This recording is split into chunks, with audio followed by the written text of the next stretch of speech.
Hello everyone, I'm Baglangu Anelia, a pupil of 8th grade study at school number 2 named after Shohan Valekhanov. Charles Dickens. His full name is Charles John Huffam Dickens. He was born in Portsmouth, Hampshire, on 7th February 1812. His father was a clerk in the Navy Pay Office, and his mother had wanted to be a teacher, also this didn't work out.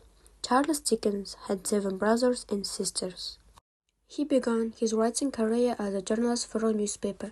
Charles was becoming famous, and in 1837 the first installment of Oliver Twist, a story that became one of his most famous, was published.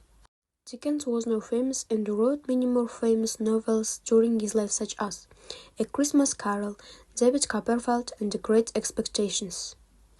Charles and his wife Catherine had 10 children, but unfortunately they split up. In 1864, Charles Dickens was involved in a train crash. Although he survived, he never quite got back to full health. On 9th June 1870, he died at his home in Kent.